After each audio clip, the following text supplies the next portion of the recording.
Hey, book nerds. On this episode of the podcast, I had the opportunity to chat with Ryûhei Kitamura regarding his new film, The Price We Pay. This thrilling horror film was filmed incredibly quickly, and based on the trailer, it looks fantastic. Let's get to the interview and learn more about what it took for him to direct and make this film. Thank you so much for taking the time to chat with us here at JeanBookNerd. We really appreciate it. For our listeners and viewers, would you please introduce yourself and tell us a little about this project?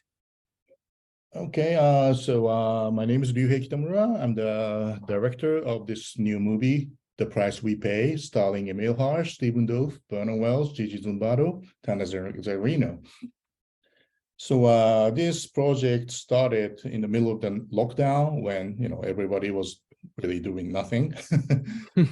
But instead of, worrying about the future or getting depressed, locked up in my room, I started talking with my writing partner, Chris Jolly, who lives in London.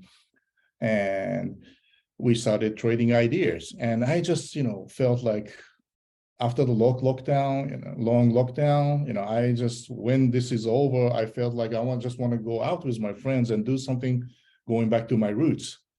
And kind of like 80s, 90s vibe, just crazy fun, bloody gore, splatter, action, horror movie.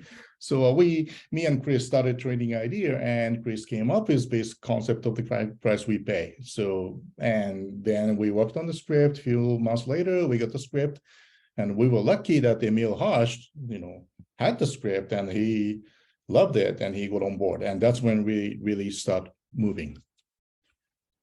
Nice. So, when it comes to horror films, I'm a huge movie buff. I love so many different types of movies. And I find that, in my opinion, horror films are really hit or miss depending on the script and the director. Sometimes they're just terrible and sometimes they're amazing. What do you think that it really takes to really make a horror film a great film versus just like a cheesy, just toss lots of blood and guts and call it a day? I don't know, but I always, I can't really talk about somebody else's work, but I always try my best to do something that, at least because these days it's very hard to come up with something new because we got, we've seen everything, right? All kinds of deaths, all kinds of zombies, all kinds of serial killers, and the way of killing, and we got influenced by everything. So it's not that easy to come up with something new, but at least I always try, push to the limit and try to do something, with a different take on it. So I'm very proud of, the climax, the final big explosive death scene of The Price We Pay, which I don't think I've ever seen it, something like that, in other horror movies, There were kind of similar scene in this movie called Prison back in 1988, I think, by Rennie Harlin. But so it's just like that, So yes, we've seen head exploding, head chopped off, nothing to throat, everything. But I always try to add some idea, new take, to at least a little bit stand out, So and these days, movie making it's good and bad, but you can make movies much cheaper than back in the 80s, right? Oh, because, yeah. These days you can even do with the iPhone, and if you have the laptop, you can edit. So back in the 80s, we couldn't do that.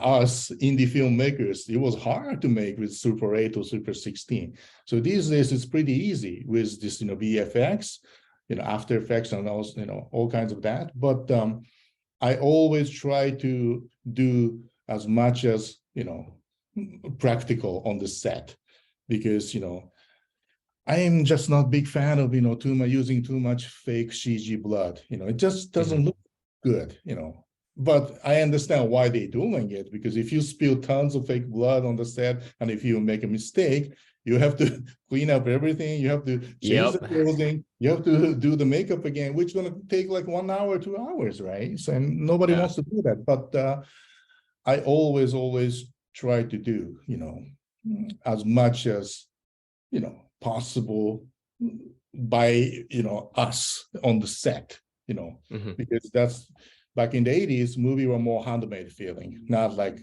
computer, everything. So I don't know. I believe that that's at least makes a difference, because if you, especially when you're making this low budget horror movie, if you have not enough time or enough, time or money to do it, everybody easily pick to go easy way. But I'm not that kind of director. So, and that's what I asked my crew, my cast, that, I understand. So even like this climax fight of this movie, one day, poor girl, Gigi Zumbato, she's like amazing actress, right? But we were shooting in the middle of the summer in, the desert of New Mexico, right? Ooh. And, she had to like fall to the ground again and again and again to the burning sand. So she started to say like, you shot that, me falling on the sand, again and again. And why I have to do this again? It's just burning me. And me and my DP said, honey, this is movie making. I know we already shot that, but to make a difference, you have to do it 5 times, 10 times, because it's going to look great in the end. I know it's painful, but please. And she did it. So what drew you to directing? Because there's, as you said, there's so many roles, there's so many parts to play when it comes to making a film, not, just in terms of the production side. What drew you to wanting to be a director, and what drew you towards like the horror genre? I don't know. I mean, because,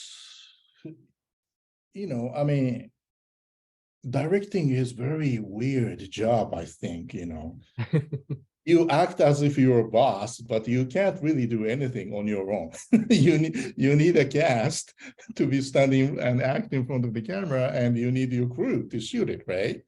So it's very unique, weird job, I think. But in the end, at least, my crew and the cast and the producer, they are already, everybody get on board to make my crazy vision, realized, right? So, and that's like a beautiful thing, hundreds of people, trying to help me out to, everything started from, this inside my brain. Then I try to communicate and try to, explain to them, and then they will bring me, their own ideas. And, we just, make into one big movie, and which is a beautiful experience. It is very tiring and exhausting. And sometimes you feel like, it's much easier maybe to become the producer and let all the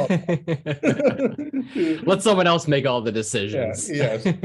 So, but I don't know. I just like,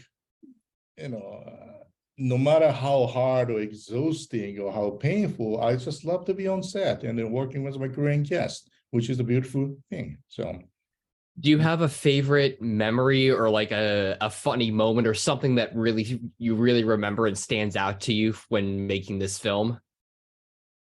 Making this film, one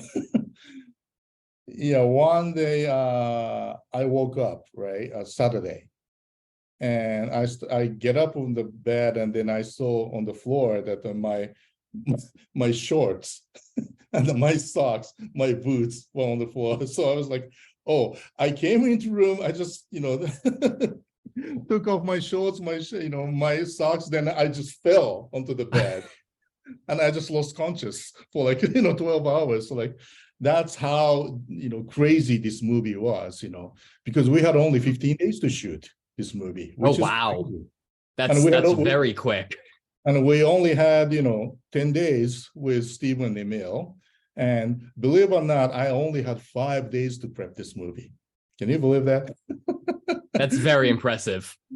Because everything happened so fast, and I had other obligation to do this, movie in Japan. So I had to leave this, go back to Japan no matter what in 4 weeks.